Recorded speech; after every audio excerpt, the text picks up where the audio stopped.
नमस्कार दोस्तों, स्वागत है आपका अपने YouTube चैनल डुगू कोचिंग सेंटर में। आज हम पढ़ने वाले हैं क्लास 9th का मैथ्स का जो चैप्टर सेकंड है पॉलिनोमियल्स, जिसको हिंदी में कहते हैं बहुपद, उसका पूरा इंट्रोडक्शन। मतलब आज की जो क्लास रहेगी वो आपके चैप्टर सेकंड के मतलब जो चैप्टर सेकंड है आपका पॉलिनोमियल्स बहुपद, उस पर बेस्ड पूरी ये क्लास रहेगी। शुरू करते हैं आज की क्लास।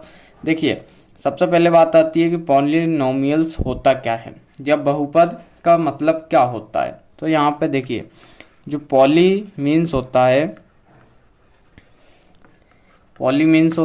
बहुत सारे। ठीक है, पॉली का मतलब क्या होता है यहाँ पे बहुत सारे। और नोमियल का मतलब क्या होता है, नोमियल मीन्स होता है आपका टर्म्स। ठीक है, जिसको हिंदी में पद कहते हैं। अब यहाँ पे बहु का मतलब भी क्या होता है, बहुत सारे। ठीक है, और पद तो पहले से ही है। ठीक है, तो इतना समझ में आया आपको, इसका मतलब समझ में आ गया कि पॉलिनोमियल्स का मतलब क्या होता है। पॉली का मतलब होता है बहुत सारे और नोमियल्स मतलब टर्म, जो कि बहुत सारे टर्म्स है, मतलब बहुत सारे पदों से मिलकर बना हो, वो क्या कहलाता है, आपका बहुपद कहलाता है। अब बात आती है आपकी कि टर्म्स क्या होता है। ये जो टर्म्स लिखे हुए हैं ये क्या होता है, ये भी बात आती है ना, आपको पता होना चाहिए कि टर्म्स क्या होती हैं। ठीक है, जो भी मैं आपको बताते हुए जा रहा हूँ वो उसकी आप एक सेपरेट नोट्स बनाते हुए चलिए मेरे साथ में, तो उससे आपको फ़ायदा होगा। बात आती है कि टर्म्स मतलब पद होते क्या हैं। तो टर्म्स जो होती हैं वो होती हैं combination of variables and coefficients. ठीक है, टर्म्स क्या होती हैं आपकी, कॉम्बिनेशन होता है वेरिएबल को हम हिंदी में कहते हैं चर, और कोफिशिएंट्स को हम हिंदी में कहते हैं गुणांक। ठीक है, जितने भी आपके गुणांक और चर होते हैं उनका जो कॉम्बिनेशन होता है वो क्या कहलाता है, आपका टर्म या पद कहलाता है। वेरिएबल्स और कोफिशिएंट्स का जो कॉम्बिनेशन रहेगा वो आपका टर्म कहलाएगा। अब यहाँ पे बात आती है, जो मैंने अभी बताया था वेरिएबल या चर, ये क्या होते हैं। तो चर वो होते हैं, मतलब अल्फ़ाबेट हो सकते हैं या लेटर्स हो सकते हैं। जैसे कि मान लीजिए आपका लिखा है 3x, तो इसमें चर या वेरिएबल क्या होगा, आपका x। क्या होगा, x होगा। ठीक है, मतलब आपके जो भी x y z a b c, जो भी ये आपके लेटर या अल्फ़ाबेट्स रहेंगे, ये क्या कहलाते हैं, आपके वेरिएबल या चर कहलाते हैं। ठीक है, उसके बाद बात आती है कोफिशिएंट की। ये क्या होता है, कोफिशिएंट जो नंबर विथ वेरिएबल्स। ठीक है, क्या होता है ये, नंबर विथ वेरिएबल। अब नंबर विथ वेरिएबल का मतलब क्या है, देखिए जैसे मैंने अभी यहाँ बताया था 3x में आपका x क्या हो जाएगा, वेरिएबल हो जाएगा। अब कोफिशिएंट क्या होता है, कोफिशिएंट वो होता है, जैसे आपका फिर से मैंने 3x लिया और 3x में आपका कोफिशिएंट बताने क्या है, तो उसमें होगा 3। क्या हो जाएगा, 3x में आपका 3 कोफिशिएंट होगा। ठीक है, किसका कोफिशिएंट होगा, 3, वो होगा आपके x का। ठीक है, इतना समझ में आया। एक बार फिर समझ लीजिए, टर्म्स क्या होती हैं आपकी, combination of variable and coefficients. क्या होता है आपका, टर्म्स कहलाती हैं। इसके बाद हमने देखा कि वेरिएबल क्या होता है, वेरिएबल को हम हिंदी में कहते हैं चर। ये क्या होते हैं आपके, जैसे आपका मान लीजिए लिखा है 3x, तो इसमें हमें बताना है कि वेरिएबल क्या है, तो इसमें वेरिएबल होगा x। ठीक है, और वेरिएबल मतलब आपके x y z a b c d alphabet या फिर जो भी लेटर्स होते हैं वो आपके क्या कहलाते हैं, वेरिएबल कहलाते हैं। उसके बाद कोफिशिएंट क्या होता है, नंबर विथ वेरिएबल, मतलब नंबर के साथ जो भी वेरिएबल होगा, वेरिएबल के साथ जो नंबर होगा वो क्या कहलाएगा, आपका कोफिशिएंट कहलाएगा, जिसको हिंदी में हम कहते हैं गुणांक। ठीक है, इतना समझ में आया। अब टर्म क्या होगी, अभी हमने देखा, जैसे हम एक एग्जांपल लेते हैं, मान लीजिए आपका लिखा है 2x, तो 2x क्या होगी, एक टर्म होगी। 7t, ये भी आपकी एक टर्म होगी। 5y, ये भी आपकी एक टर्म होगी। ठीक है, टर्म समझ में आ गया आपको कि टर्म क्या होगी। ठीक है, अब देखिए मान लीजिए आपके पास लिखा है 7x² + 4x + 3, 7x² plus 4x+3, ये मैंने आपको एक एग्जाम्पल लिया है। अब इस एग्जाम्पल के थ्रू हम समझते हैं कि इसमें कोफिशिएंट क्या होगा, वेरिएबल क्या होगा, ठीक है। और उसके बाद यहाँ पे ये जो 3 है इसके साथ क्या है, तो ये क्या कहलाता है, ठीक है। देखो सबसे पहले देखते हैं क्या लिखा है, 7x², ठीक है। तो इसमें 7 क्या होगा, 7 होगा आपका x² का कोफिशिएंट, ठीक है। 7 क्या है, x² का कोफिशिएंट है, ठीक है। उसके बाद x क्या है, x इसमें भी है इसमें भी है, तो x अभी मैंने क्या बताया था, x क्या होगा जाएगा यहाँ पे, x जो है वो वेरिएबल्स हैं, क्या है, x वेरिएबल्स हैं, ठीक है। उसके बाद यहाँ पे 4 क्या हो जाएगा, इस वाले x का कोफिशिएंट हो जाएगा, इसमें x का कोफिशिएंट है, ठीक है। इस टाइप के आपको बहुत सारे क्वेश्चन आपके चैप्टर में देखने को मिलेंगे कि आपको कुछ दे दिया जाएगा, एक एग्जांपल या कोई नंबर दे दिया जाएगा, उसमें पूछ लिया जाएगा कि जैसे यहाँ पे आपका 7x² है, तो इसमें बोला जाएगा कि x² का कोफिशिएंट क्या है वो बताइए आप, ठीक है। तो इस टाइप से आप इजिली बता सकते हैं, ठीक है। और यहाँ पे 3 के साथ कोई भी वेरिएबल नहीं है, तो ये 3 क्या हो जाएगा आपका, कांस्टेंट हो जाएगा, 3 क्या होगा, कांस्टेंट हो जाएगा, ठीक है।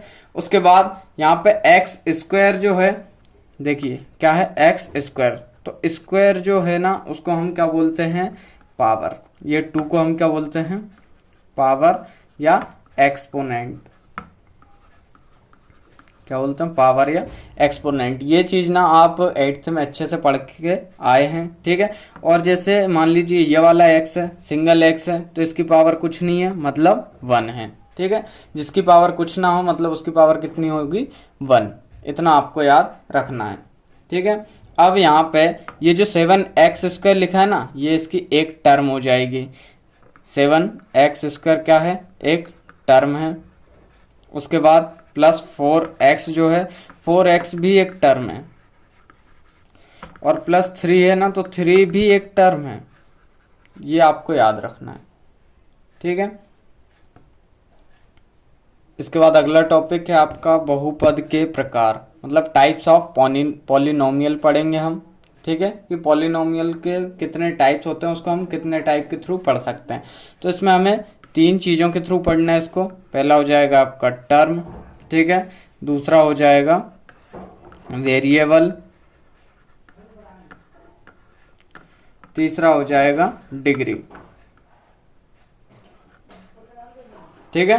पहला क्या हो जाएगा, टर्म, दूसरा वेरिएबल और तीसरा डिग्री।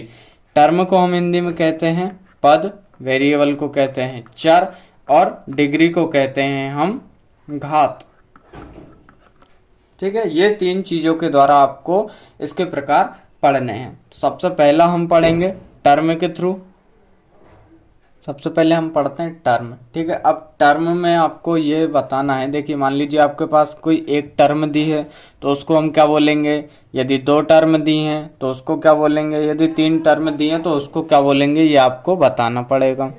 इससे बेस्ड आपको क्वेश्चन आते हैं, आपको कोई कुछ भी एग्जाम्पल दे दिए जाएंगे और उसमें पूछ लिया जाएगा कि ये आप बताइए कि ये क्या कहते हैं इसको, ठीक है। तो देखिए जब भी आपको एक टर्म दी हुई होगी तो उसको हम बोलेंगे मोनोमियल, क्या बोलेंगे, मोनोमियल, ठीक है। हिंदी में हम बोलेंगे एक पदी, ठीक है। जब एक पद होगा तो एक पदी या मोनोमियल। जैसे देख लेते हैं, जैसे आपका होगा 3x, 7x² और 5y, तो ये कौन से होंगे, एक पदी जिनमें एक ही पद होगा, ठीक है। अब बात आती है 2 टर्म की, यानी 2 पद की, ठीक है। तो 2 पद को हम क्या बोलेंगे, बायनोमियल, क्या बोलेंगे, बायनोमियल। अब बायनोमियल को हिंदी में क्या बोलेंगे, द्विपद, ठीक है। बायनोमियल को हिंदी में क्या बोलेंगे हम, द्विपद। जैसे आपका एग्जांपल हो जाएगा 2x + 2y, ठीक है। ये एक पद होगा, ये 2 पद, मतलब ये एक टर्म हो गई, ये दूसरी टर्म हो जाएगी। और दूसरा एग्जांपल इसका हो जाएगा 9x² + 5, ये एक टर्म, ये दूसरी टर्म, ठीक है। अब बात आती है थ्री टर्म हो, जब आपके पास तीन टर्म हो तो उसको क्या बोलेंगे हम, उसको बोलेंगे ट्राइनोमियल। क्या बोलेंगे, ट्राइनोमियल। ठीक है, और इसको हिंदी में क्या कहेंगे, त्रिपद। ठीक है, अब इसका एग्जाम्पल देख लेते हैं। इसका एग्जाम्पल हो जाएगा x square plus 3x plus 9। इसमें थ्री टर्म दिख रही है ना, ये फर्स्ट, ये सेकंड, ये थर्ड। दूसरा example 7x square plus 2x plus 4, ये वन टर्म, टू टर्म और थ्री टर्म। अब तो टर्म से रिलेटेड आपको कोई सा भी क्वेश्चन आएगा तो आप इजीली बता सकते हैं, क्योंकि आपको पता है कि यदि जिसमें दो टर्म होती हैं उसको बायनोमियल बोलते हैं। ठीक है, अब यहाँ पे बायनोमियल का मतलब क्या होता है, देखिए बाय का मतलब होता है दो। ठीक है, और यहाँ पे ट्राई का मतलब कितना होता है, तीन। ठीक है, तो आप इस टाइप से थोड़ा याद रखिएगा कि जब भी आपको दो टर्म दिखेंगी तो आप क्या बताओगे कि बायनोमियल है। ठीक है, तीन टर्म यानी थ्री टर्म दिखेंगे आपको, तीन पद दिखेंगे तो क्या बोलोगे, ट्राइनोमियल। हिंदी वाले बोलेंगे त्रिपद है। ठीक है, उसके बाद एक टर्म है, जब एक पद होगा, ठीक है, वन टर्म होगी तो मोनोमियल होगा, और हिंदी वाले क्या बोलेंगे, एक पदी है। ठीक है, इनके एग्जाम्पल मैंने यहाँ पे लिखी दिए हैं तो आपको इजीली थोड़ा समझ में आ गया होगा। हाँ, और एक बात और, यदि किसी एग्जाम्पल में आपको चार या पांच टर्म हैं, या जिसको हम हिंदी में बोलते हैं चार या पांच पद हैं, तो हम उसको केवल बहुपद यानी पॉलिनोमियल ही बोलते हैं, उसके लिए कोई अलग से वर्ड यूज नहीं किया जाता है। ठीक है, ओनली ये थ्री तक ही, तीन तक ही अलग से वर्ड नाम दिए गए हैं उनको। बाकी यदि चार और पांच आता है तो उसको सिंपल हम बहुपद या इंग्लिश में बोलें तो पॉलिनोमियल ही बोलते हैं, उसके लिए कोई अलग से वर्ड नहीं है। अब आते हैं अपने नेक्स्ट टॉपिक पे, टाइप ऑफ पॉलिनोमियल में अभी हमने सबसे पहले देखा था टर्म्स, अब हम देखने वाले हैं वेरिएबल, जिसको हम हिंदी में कहते हैं चर। ठीक है, अब वेरिएबल में सबसे पहला है आपका पॉलिनोमियल इन वन वेरिएबल। ठीक है, मतलब बहुपद में चर, एक बहुपद में चर। जैसे मान लीजिए आपका लिखा है x square plus 2x plus 7, ये आपका लिखा हुआ है। अब इसमें आपसे पूछ लिया जाता है कि आप इसमें वेरिएबल बताइए कि कितने हैं। ठीक है, तो आप क्या बताओगे, देखो यहाँ पे एक चीज का ध्यान रखना कि यहाँ पे ये मैटर नहीं करता है कि चर मतलब वेरिएबल कितने बार रिपीट हो रहा है, वो है तो एक ही ना। यहाँ पे एक्स एक्स ये आपका वेरिएबल है। ठीक है, वेरिएबल मैंने आपको पहले ही बता दिया है कि क्या होता है। अब यहाँ पे वेरिएबल आपका कितने बार रिपीट हो रहा है वो मैटर नहीं करता, वो सिर्फ एक बार ही गिना जाएगा। कितने बार गिना जाएगा, एक बार। ठीक है, तो ये आपका x है, मतलब एक बार है। यदि आपका आता है पॉलिनोमियल इन, ये वन का देखा अभी हमने, अब हम देखेंगे टू का, टू वेरिएबल। ठीक है, तो टू में आपको क्या हो जाएगा कि वेरिएबल आपके टू हो जाएंगे, जैसे 2x प्लस 7y। तो यहाँ पे x एक वेरिएबल हो जाएगा और y यहाँ पे दूसरा वेरिएबल हो जाएगा। ठीक है, एक और एग्जांपल देख लेते हैं, जैसे आपका होगा 3x प्लस 9y। तो यहाँ पे x एक वेरिएबल और y दूसरा वेरिएबल। अब समझ में आया ना आपको कि देखिए यदि आपको वन वेरिएबल में रहेगा तो ओनली एक्स एक्स या वाई वाई या ए या वी बी जो भी है वो रहेंगे। ठीक है, यदि टू वेरिएबल आ जाते हैं तो आपका वेरिएबल कितने हो जाएंगे, मतलब चर कितने हो जाएंगे, यहाँ पे दो हो जाएंगे। जैसे यहाँ पे होगा एक्स और वाई। अब सेम आता है यदि आपका थ्री में पूछ लिया है कि पॉलिनोमियल, इससे बेस्ड आपके क्वेश्चन आते ही हैं इन थ्री वेरिएबल। ठीक है, तो थ्री वेरिएबल होगा जब आपका, तो उसमें क्या रहेगा, आपको थ्री वेरिएबल हो जाएंगे, जैसे 2a plus 9b plus 7c। तो यहाँ पे a एक वेरिएबल होगा, b दूसरा वेरिएबल होगा और c तीसरा वेरिएबल होगा। अब आपको क्लियर होगा ना। यदि आपको वेरिएबल बेस्ड क्वेश्चन आते हैं और आपको बताना है कि इसमें कितने वेरिएबल हैं, तो आप कैसे बता सकते हो, उसमें देखेंगे आपके वेरिएबल कितने हैं। बस आपको इतना याद रखना है कि यदि एक वेरिएबल है जो बार बार रिपीट हो रहा है तो उसको ओनली एक बार ही गिनेंगे हम। जैसे यहाँ पे x दो बार आ रहा था तो दो बार आ रहा है, लेकिन x तो एक ही है ना। ठीक है तो एक ही वेरिएबल, तो यहाँ पे ये एक गिना जाएगा। ठीक है, अब हम देखते हैं डिग्री, नेक्स्ट टॉपिक जो आपका बहुपद की घात मतलब डिग्री ऑफ द पॉलिनोमियल। ठीक है, अब यहाँ पे डिग्री का मतलब क्या होता है? डिग्री का मतलब होता है हाईएस्ट पावर। डिग्री का मतलब क्या होता है बेटा? Highest power. ठीक है, तो इसमें आपको क्या देखना है? ओनली हाईएस्ट पावर देखना है। ठीक है, यदि मान लीजिए आपके पास एग्जाम्पल है कि X square plus Y cube, तो यहाँ पे बताना है आपको कि इसकी डिग्री क्या होगी। तो बेटा यहाँ पे इसकी डिग्री होगी 3। कितनी होगी? 3। बस आपको इसमें सिर्फ हाईएस्ट पावर देखनी है बस। तो इन दोनों में हाईएस्ट पावर किसकी है? y की, जो कि क्या है? 3। तो इसकी डिग्री क्या होगी? मतलब बहुपद की, इस बहुपद की घात क्या होगी? 3 होगी। ठीक है, अब डिग्री जो है वो आपकी 4 प्रकार की होती है। पहले पढ़ेंगे हम डिग्री 1। ठीक है, डिग्री 1। डिग्री 1 में आपको जैसे लिखा है x+2। क्या लिखा है? x+2, मतलब इसकी x की कोई पावर नहीं है, 2 की कोई पावर नहीं है, तो यहाँ पे कितना हो जाएगा? 1। ठीक है, इसको हम क्या बोलेंगे? Linear polynomial. क्या बोलेंगे? Linear polynomial. ठीक है, जिसको हिंदी में कहते हैं रैखिक बहुपद। इससे भी आपको बेस्ड बहुत सारे क्वेश्चन आते हैं कि आपको ऐसे ही बहुत सारे एग्जाम्पल दे दिए जाएंगे और उसमें पूछेगा कि इसमें से आप बताइए कि ये रैखिक बहुपद है कि द्विघात बहुपद है, त्रिघात बहुपद है, ये किस टाइप का बहुपद है, किस टाइप का पॉलिनोमियल है, ये आपको बताना है। ये हो गई डिग्री 1। अब आती है डिग्री 2 सेकेंड। यहाँ पे हो जाएगा x² + 3y, या फिर हो जाएगा x² + 9x+3। तो यहाँ पे हमें हाईएस्ट पावर क्या दिख रही है? देखिए इसकी पावर कितनी है? 2, इसकी 1, इसकी 2, इसकी 1, इसकी 1। तो यहाँ पे हाईएस्ट पावर आपको कितनी दिख रही है? 2 दिख रही है। ठीक है, अब जब भी जिसमें भी आपको हाईएस्ट पावर 2 दिखती है उसका मतलब क्या है? कि वो डिग्री 2 हो जाएगी। मतलब इसको हम बोलते हैं क्वाड्रेटिक पॉलिनोमियल। ठीक है, क्या बोलेंगे? Quadratic polynomial.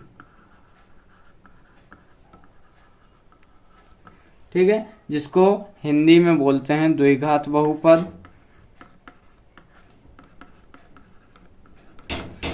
ठीक है, द्विघात बहुपद। द्विघात बहुपद में क्या होता है कि जिसकी घात केवल 2 हो, जिसकी घात ओनली कितनी हो? ओनली 2 हो, मतलब क्वाड्रेटिक पॉलिनोमियल। ठीक है, इसकी डिग्री कितनी होगी? 2। हाईएस्ट पावर इसकी कितनी होगी? 2 होगी। ठीक है, तो ये क्या कहलाएगा? द्विघात बहुपद कहलाएगा, या द्विघाती बहुपद इसको हम कहते हैं। अब नेक्स्ट देखते हैं आपका। इसके बाद आती है डिग्री 3। डिग्री 3 के लिए एग्जांपल लिया हमने 2a³ + 5b² + c। तो इसमें हाईएस्ट पावर कितनी दिख रही है आपको? 3, इसकी 2, इसकी 1। ठीक है, तो जिसकी भी हाईएस्ट पावर 3 होगी वो डिग्री 3 होगी, जिसको हम इंग्लिश में कहते हैं क्यूबिक पॉलिनोमियल। ठीक है, जिसकी पावर 3 होगी वो क्या कहलाएगा? Cubic polynomial. और जिसको हिंदी में बोलेंगे त्रिघाती बहुपद। ठीक है, क्या हो जाएगा? त्रिघाती बहुपद, है ना। अब नेक्स्ट आता है आपका डिग्री 0। जब भी किसी की भी डिग्री 0 होती है तो उसका हमेशा आंसर क्या आता है? 1 आता है। जैसे 5 की पावर यहाँ पे 0 है तो क्या आएगा? 1 आएगा। इसको हम बोलते हैं कांस्टेंट पॉलिनोमियल। ठीक है, इतना समझ में आया। इसके बाद आता है नेक्स्ट टॉपिक आपका। अब हम पढ़ने वाले हैं बेटा वैल्यू ऑफ पॉलिनोमियल। ठीक है, मतलब आपको कोई सा भी पॉलिनोमियल दिया, उसकी आपको वैल्यू निकालनी हो तो वो आप किस टाइप से निकालेंगे। तो इसके लिए हम एक एग्जांपल लेते हैं। आपका क्वेश्चन इस टाइप से आएगा, px = x² + 2x + 6। ठीक है, ये आपका एग्जाम्पल है और उसमें ये भी दिया रहेगा कि आपको x की जगह क्या पुट करना है। तो यहाँ पे आपको दिया है कि x की जगह आपको क्या पुट करना है? 2 पुट करना है। ठीक है, तो यहाँ पे हम सेम लिखेंगे, p x की जगह 2 = x की जगह कितना रखना है? 2 का यहाँ होल स्क्वायर हो जाएगा, +2 × 2 प्लस में 6। ठीक है, इतना क्लियर हुआ। उसके बाद = 2 का स्क्वायर कितना होगा? 4 + 2 × 2 = 4 + 6। अब 4 और 4 को जब हम ऐड करेंगे तो आपको मिलेगा 8 + 6, और 8 और 6 को हमने जब प्लस कर दिया तो 14, ये इसका आंसर हो जाएगा। ठीक है, जब भी आपको वैल्यू ऑफ पॉलिनोमियल निकालने को आती है कि आपको कोई एग्जांपल दिया है, कोई टर्म दी है, उसमें आपको क्या करना है, एक्स की वैल्यू, जरूरी नहीं है एक्स की वैल्यू आएगी, आपको टी भी हो सकता है, ए भी हो सकता है, कुछ भी हो सकता है, उसकी आपको वैल्यू दी रहेगी। आपको बस सिंपल कुछ भी नहीं करना उसमें, जहां जहां वो आपको जिसकी वैल्यू दी है, जैसे हमें यहाँ पे एक्स की दी थी, तो जहां जहां एक्स है वहां वहां में कितना रखना है, 2 रखना है। यदि मान लीजिए आपको इसमें पूरे में एक्स की जगह टी दिया होता और टी की जगह आपको 3 रखना होता, तो आप टी की जगह सब में 3 रखते तो आपको इसका आंसर मिल जाता। ठीक है, तो इस टाइप से आप क्या कर सकते हैं, वैल्यू निकाल सकते हैं किसी भी पॉलिनोमियल की। अब हम नेक्स्ट टॉपिक जो पढ़ने वाले हैं वो है आपका रिमाइंडर थ्योरम। ठीक है, जिसमें हम सीखेंगे डिवीजन। क्या सीखेंगे बेटा, डिवीजन। अब सबसे पहले देखेंगे हम शेषफल प्रमेय, मतलब रिमाइंडर थ्योरम होती क्या है। देखिए, ये होता है आपका डिवाइडेंड रिमाइंडर थ्योरम में हमें सबसे पहले देखिए होता क्या है, डिवाइडेंड इज इक्वल टू होता है आपका डिवाइजर इनटू कोशेंट, और प्लस में होता है आपका रिमाइंडर। ठीक है, अब इसमें ये जो डिवाइडेंड है ये होता क्या है, ये होता है जिसको डिवाइड किया जा रहा है। क्या है, जिसको डिवाइड किया जा रहा है। ठीक है, ये क्या हो जाएगा, आपका डिवाइडेंड हो जाएगा। ठीक है, जिसको डिवाइड किया जा रहा है। मान लीजिए मैं एक एग्जांपल ले लेता हूँ, जैसे एग्जांपल है मैंने 18 है, इसको हमें 2 से डिवाइड करना है। ठीक है, तो यहाँ पे 2 9 हो जाएगा 18। तो यहाँ पे किसको डिवाइड किया जा रहा है, 18 को डिवाइड किया जा रहा है, तो यहाँ पे हमारा डिवाइडेंड क्या हो जाएगा, 18 हो जाएगा। ठीक है, उसके बाद आया है आपका डिवाइजर। डिवाइजर जिससे डिवाइड किया जा रहा है, यहाँ पे क्या हो जाएगा, जिससे डिवाइड किया जा रहा है। ठीक है, अब किससे डिवाइड किया जा रहा था, यहाँ पे 2 से, तो हमारा डिवाइजर क्या हो जाएगा, 2। उसके बाद इनटू में कोसेंट। तो कोसेंट क्या है, कोसेंट है आपका आंसर। क्या है, कोसेंट क्या हो जाएगा यहाँ पे, आंसर। तो आंसर क्या आ रहा है आपका, क्या आ रहा है, 9। तो यहाँ पे कोसेंट क्या हो जाएगा, 9 हो जाएगा बेटा। अब उसके बाद है रिमाइंडर। रिमाइंडर का मतलब क्या है, जो बचा है। ठीक है, क्या है, जो बचा है। तो यहाँ पे क्या बचा है, कुछ भी नहीं बचा है। ठीक है, तो ऐसा जरूरी नहीं है कि आपको यहाँ पे कुछ नहीं बचा है तो किसी भी क्वेश्चन में नहीं बचेगा। बहुत से क्वेश्चन ऐसे हैं जिनमें बचा हुआ रहता है, तो यहाँ पे आपका जो भी बचा हुआ रहेगा वो क्या कहलाएगा, रिमाइंडर कहलाएगा। ठीक है, यदि इसको हिंदी में देखें तो हिंदी में बोलते हैं इसको भाज्य बराबर भाजक, उसके गुणा में भागफल। ठीक है, और उसके प्लस में क्या आएगा, शेषफल। ये हो जाएगा हिंदी में। ठीक है, भाज्य बराबर भाजक गुणनफल भागफल प्लस शेषफल। यदि हम इसको पॉलिनोमियल की भाषा में लिखें तो ये होता है आपका पी एक्स। पी एक्स क्या हो जाएगा, यहाँ पे डिवाइडेंड हो जाएगा।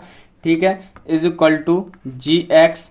जी एक्स क्या हो जाएगा, आपका डिवाइडर हो जाएगा। इनटू में होता है क्यू एक्स और प्लस में होता है आर एक्स। ठीक है, जब भी आपको रिमाइंडर थ्योरम या फिर शेषफल प्रमेय पढ़ेंगे आप, तो आपको ये पढ़ना पड़ेगा। ये क्या होता है, P X is equal to G X into Q X plus R X. ठीक है, अब मैंने आपको ये बताने का यही मतलब था कि ये जो होता है आपका पी एक्स होता है। ठीक है, ये डिवाइजर जो होता है आपका जी एक्स होता है, और इनटू में ये जो कोसेंट होता है ये होता है आपका क्यू एक्स, और जो रिमाइंडर होता है वो होता है आर एक्स। ठीक है, तो मेरा ये जो आपको ये इतना सब बताया ना, ये इसी के लिए बताया कि ताकि आपको आप इजीली समझ में आ जाए कि जी एक्स क्या होता है, जी एक्स होता है डिवाइजर, क्यू एक्स क्या होता है, क्यू एक्स होता है कोसेंट, यानी जो आंसर आएगा वो, और आर एक्स क्या होता है, रिमाइंडर होता है जो हमारा बचा हुआ है। ठीक है, इतना समझ में आया। अब हम करने वाले हैं डिवीजन, जो इस चैप्टर का बहुत ही महत्वपूर्ण टॉपिक है। ठीक है, ये लगभग आपके क्वेश्चन में आता ही है, तो इसको यदि आपने अच्छे समझ लिया तो आप इजीली कर सकते हो। बेटा अभी भी मैं कह रहा हूँ आपसे कि आप मेरे साथ प्रिपेयर नोट्स बनाते हुए चलिए, तो आपको बहुत ही,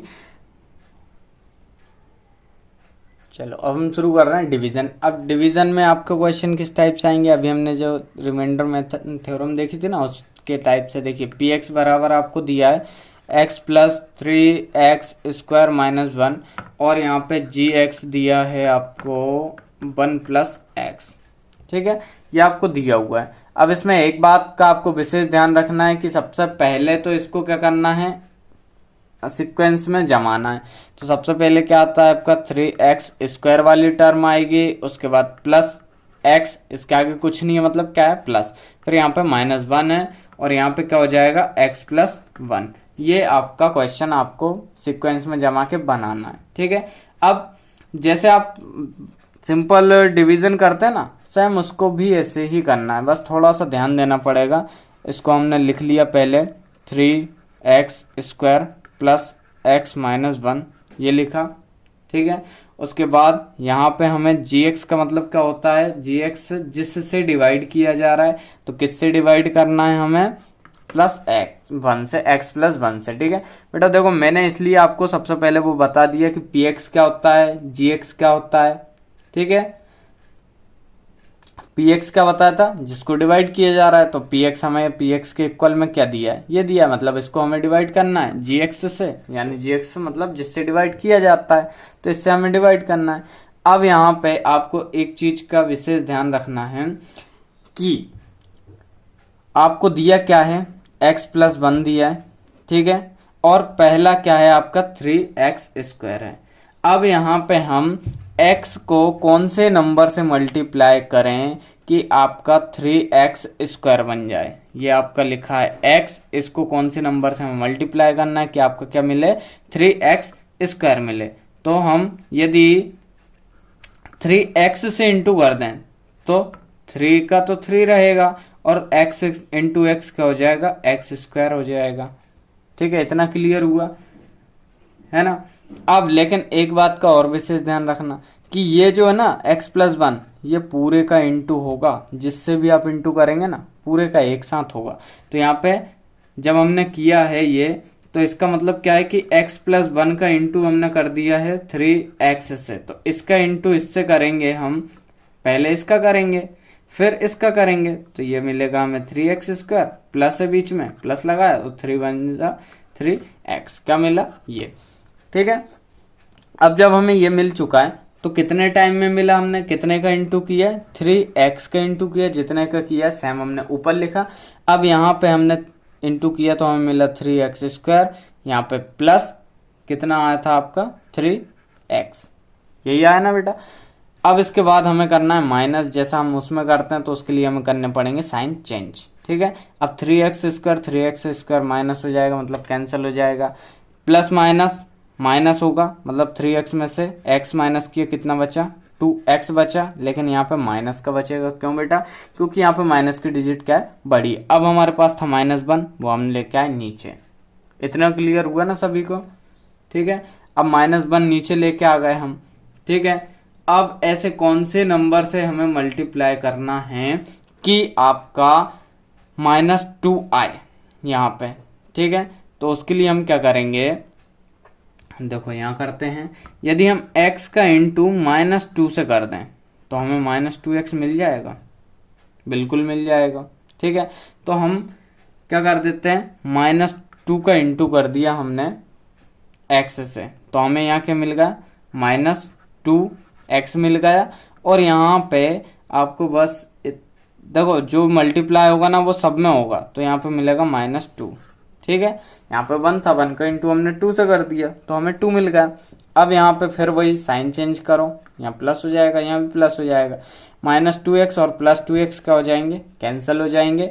यहाँ पे +2 -1 प्लस माइनस माइनस हो जाएगा, मतलब क्या बचेगा आपका 1 बचेगा, प्लस का कि माइनस का, प्लस का बचेगा, क्यों, क्योंकि यहाँ पे प्लस की डिजिट क्या बड़ी है। अब इसमें आपको बताना है कि इसमें आपका RX क्या है और QX क्या है। GX PX आपको पहले से ही दिया था, ठीक है। तो QX मतलब कोसेंट, जो आपका आंसर है, ये हो जाएगा आपका QX, ठीक है, और ये हो जाएगा आपका RX। जो कि आपका रिमाइंडर बचा हुआ है। ठीक है, तो इस टाइप से आपको डिवीजन के जितने भी क्वेश्चन आएंगे आपको इसी टाइप से सॉल्व करना है। एक बार मैं फिर समझा देता हूं आपको। आपका क्वेश्चन था x3x² प्लस x माइनस 1।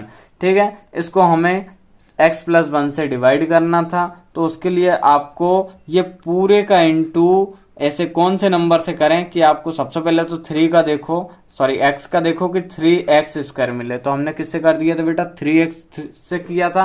तो x का इंटू जब 3x से करेंगे तो 3x² मिलेगा। ठीक है, उसके बाद हमें ये भी ध्यान रखना है कि ये जो प्लस 1 है ना, इसका भी इंटू हो जाएगा, तो हमें यहाँ 3x मिल गया बाकी। ठीक है, उसके बाद फिर हमने साइन चेंज करके इनको कैंसिल कर दिया, इसको इससे माइनस किया, -2x आया तो -1। अब हमें x प्लस 1 का ऐसे कौन से नंबर से मल्टीप्लाई करना था कि यहाँ पे हमें क्या मिले, -2x मिले। तो हमने यदि -2 से हम इंटू करें x का तो -2x मिल जाएगा। ठीक है, वही हमने यहाँ पे करके और इसको सॉल्व कर दिया। ठीक है, इतना आपको क्लियर हुआ। अब ऐसे ही सेम आपको जितने भी डिवीजन से संबंधित क्वेश्चन आएंगे आप इनको ऐसे ही सॉल्व कर सकते हैं। देखो, और इसको आप एक टाइप से और भी सॉल्व कर सकते हैं। यदि आपको सेम क्वेश्चन एक नंबर में पूछ लिया जाता है कि इसके आपको रिमाइंडर फाइंड करना है, तब क्या करोगे। देखो, एक क्वेश्चन एक नंबर में आएगा तब आप इतना तामझाम तो करोगे नहीं कि इतना लंबा करेंगे फिर हम बताएंगे। ठीक है, तो उसके लिए हमें क्या करना है, एक सिंपल मेथड है जो मैं आपको बता दे रहा हूँ। क्वेश्चन आपको सेम ही लिया है मैंने। यदि यहाँ पे देखें हम, ये लिखा है x प्लस 1, यदि हम इसके इक्वल में 0 ले लें तो ये हो जाएगा x is equal to -1।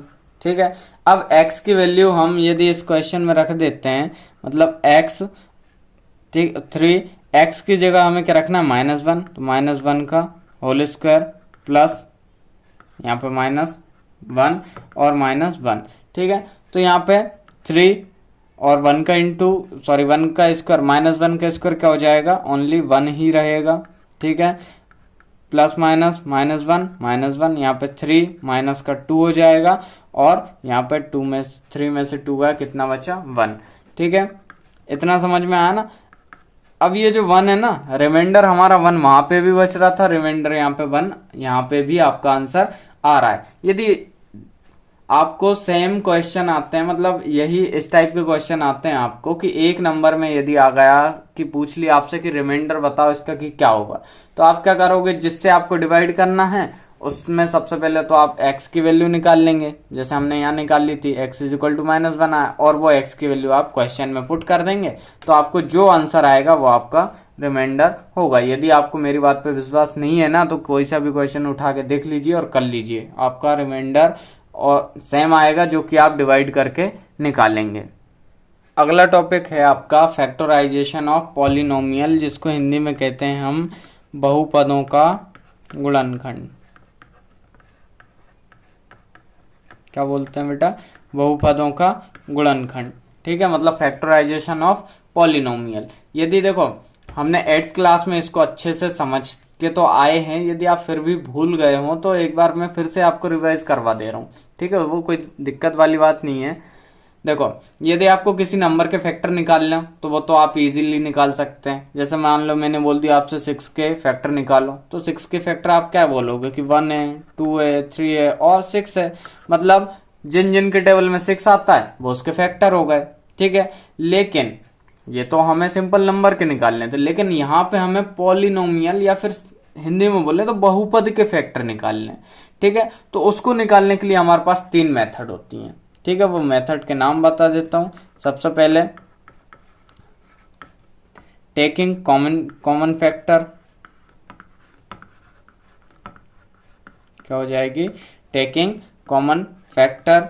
Second है वाई ग्रुपिंग करके, और थर्ड जो है वो हो जाएगी आपकी वाई स्प्लिटिंग।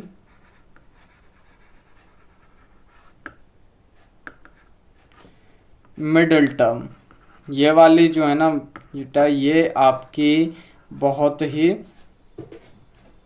इजी तो है लेकिन बहुत ही आईएमपी है। ठीक है, स्प्लिटिंग मिडिल टर्म, ये वाली है ना बहुत ज़्यादा ही यूज़ होती है सभी जगह। 8th में भी यूज़ हुई थी, 9th में भी और 10th में भी, मतलब ये आपको हर जगह यूज़ होगी। तो इसको तो आपको अच्छे से कर ही लेना है, बाकी ये करो या ना करो आपको ये तो अच्छे से करना ही है। ठीक है, तो सबसे पहले देखेंगे हम टेकिंग कॉमन फैक्टर। अब देखो टेकिंग कॉमन फैक्टर में जैसे मैंने मान लीजिए एग्जांपल लिया x² + 5x। ठीक है, तो टेकिंग कॉमन फैक्टर का मतलब क्या है, जो दोनों में कॉमन हो। कॉमन फैक्टर का मतलब क्या है, जो चीज दोनों में कॉमन है। तो हमें यहाँ पे x कॉमन दिख रहा है, यहाँ पे x है, मतलब x है, तो दोनों में x का होगा, कॉमन होगा। तो यदि हम इसमें से x बाहर निकाल लेते हैं तो आपके पास क्या बचा, यहाँ पे 2x है, x² का मतलब क्या है कि 2x है। अब एक x बाहर चला गया तो क्या बचा, x और प्लस का प्लस यहाँ पे 5। ठीक है, तो x इसका एक फैक्टर होगा और x + 5 इसका दूसरा फैक्टर होगा। ठीक है, तो ये एक फैक्टर, ये एक फैक्टर, इस टाइप से हम कॉमन फैक्टर निकाल सकते हैं। ठीक है, ये हो गई हमारी फर्स्ट मेथड। इसके बाद सेकंड देखते हैं। सेकंड है आपकी बाय ग्रुपिंग। अब आपका क्वेश्चन है एक, मान लीजिए आपको लिखा है फैक्टराइज करना है आपको AB + BC + AX + CX। ठीक है, ये आपको क्या करना है, फैक्टराइज करना है। तो इसको फैक्टराइज आप कैसे करेंगे, देखो जब आपके सारे टर्म में कुछ ना कुछ कॉमन हो तो हम क्या करेंगे कि ग्रुपिंग मेथड का यूज करेंगे। ठीक है, यहां पे देखो इसमें A है, इसमें A नहीं है, इसमें B है, इसमें B है, इसमें A है और इसमें A है, इसमें C है और इसमें C है। ठीक है, और इसमें X है, इसमें X है। ठीक है, तो इसका मतलब क्या है कि आपके सभी में से कुछ ना कुछ कॉमन मिल रहा है। ठीक है, आपको ये नहीं है कि ये दो में कुछ कॉमन मिल गया और ये दो में अलग कॉमन मिल गया, नहीं, सभी में कुछ ना कुछ कॉमन मिल रहा है। जो इसमें है वो थर्ड में भी है, जो सेकंड में है वो आपके फोर्थ में भी है। तो इस टाइप से जब भी आपको क्वेश्चन आते हैं तो उसको आप क्या कर सकते हैं, ग्रुपिंग के द्वारा फैक्टराइज कर सकते हैं। देखो इसको हम ये लिख सकते हैं, देखो सबसे पहले AB और BC, AB + BC + AX + CX, इसको हमने क्या किया, दो ग्रुप में डिवाइड कर दिया। एक ग्रुप ये बन गया, दूसरा ग्रुप ये बन गया। ठीक है, अब इस ग्रुप में से आपको क्या कॉमन मिल रहा है वो निकाल लो। तो इसमें से तो भैया मुझे B कॉमन दिख रहा है, बाकी A + C ऐसा का एज इट इज लिख दो। ठीक है, उसके बाद इसमें से क्या कॉमन मिल रहा है, इसमें से मुझे मिल रहा है X कॉमन, बचा क्या अंदर, A + C। ठीक है, अब यहां पे आपका ये जो AC है और AC है, ठीक है, ये आपका क्या हो जाएगा, एक हो जाएगा। तो A + C ये होगा आपका एक टर्म और यहाँ पे B + X क्या हो जाएगा, दूसरी टर्म हो जाएगी। ठीक है, तो एक फैक्टर ये निकल गया, दूसरा फैक्टर ये निकल गया। समझ में आया ना, एक बार फिर से समझा देता हूँ। ये जो था आपके पास, इसमें से हमने दो ग्रुप बना लिए, A + B और B + C एक ग्रुप, प्लस AX + CX ये आपका दूसरा ग्रुप हो जाएगा। ठीक है, उसके बाद हमने इसमें से जो कॉमन मिला था वो लिख लिया और इसमें से जो कॉमन मिला था वो लिख लिया। उसके बाद ये इसके इनटू में आ गया, ये भी इसके इनटू में आ गया। तो ये वाला और ये वाला सेम था, हमने उसको एक बार लिख दिया, और ये वाला और ये वाला हमने एक बार लिख दिया। तो एक कॉमन फैक्टर ये हो जाएगा, एक कॉमन फैक्टर ये हो जाएगा। तो इस टाइप से आप ग्रुपिंग के थ्रू निकाल सकते हैं। लास्ट है आपकी बाय स्प्लिटिंग मिडिल टर्म। ये वाली बेटा आप मेथड जो है ना, ये तो आप 8th में अच्छे से पढ़ के आए ही होंगे। ठीक है, फिर भी एक बार मैं रिवीजन के तौर पे आपको अच्छे से समझा देता हूँ। मान लीजिए आपका क्वेश्चन लिखा है x² + 7 x + 12 मान लीजिए, यहाँ पे ये आपका क्वेश्चन लिखा है। ठीक है, अब मिडिल टर्म स्प्लिटिंग का मतलब क्या है कि आपको जो बीच वाली टर्म है ये वाली, ठीक है, उसको आपको ऐसा तोड़ना है। सबसे पहले तो आप एक चीज याद रखना, यहाँ पे जो नंबर है और यहाँ पे जो नंबर है उनका मल्टीप्लाई करना। ठीक है, तो यहाँ पे 12 और यहाँ पे नंबर क्या आ रहा है 1, तो 12 1 जा 12, ये कितना आया आपका 12।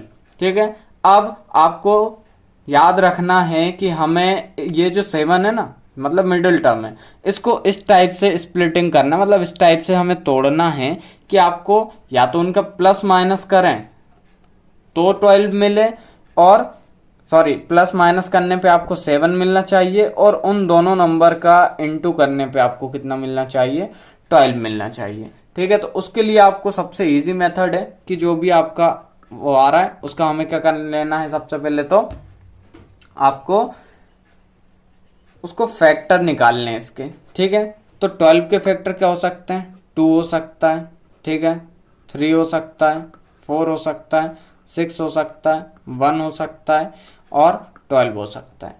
यदि हम 2 और 3 को जोड़ते हैं तो आपका कितना आ जाएगा, कितना आएगा, देखो 2 और 3 हो जाएगा आपका 5, तो हमें तो चाहिए 7, नहीं होगा। 3 और 4 को यदि हम जोड़ते हैं तो कितना होगा, 3 और 4 7 होता है। और यदि फिर हम इसका मल्टीप्लाई करें 3 इंटू 4 तो हमें कितना मिलना चाहिए, 12, जो कि मिल रहा है। तो हम लिख सकते हैं कि एक्स स्क्वायर प्लस एक हो जाएगा आपका 3x और यहाँ पे क्या हो जाएगा आपका प्लस 4x। ठीक है, प्लस 12।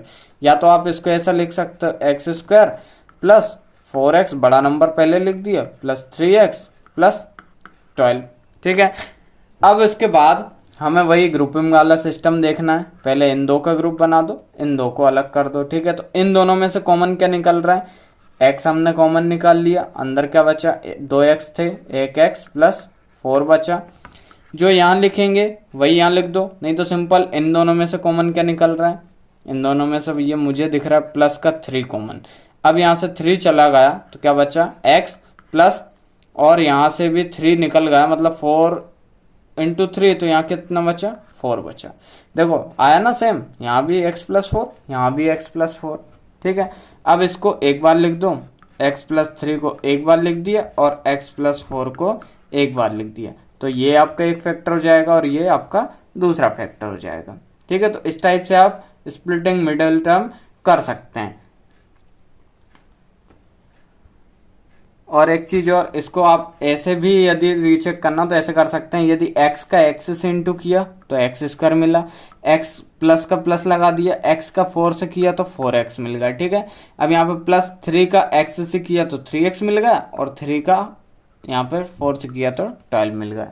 ठीक है, इस टाइप से भी आप इसको चेक कर सकते हैं। इसके बाद नेक्स्ट टॉपिक, इसके बाद हम देखते हैं इस चैप्टर का लास्ट टॉपिक, जो कि आपकी अलजेब्रिक आइडेंटिटीज, जिनको हम हिंदी में कहते हैं सर्वसमीकरण। ठीक है, ये ओनली मैं आपको आइडेंटिटीज ही बताऊंगा, इनसे बेस्ड क्वेश्चन हम सीधे एक्सरसाइज में करेंगे।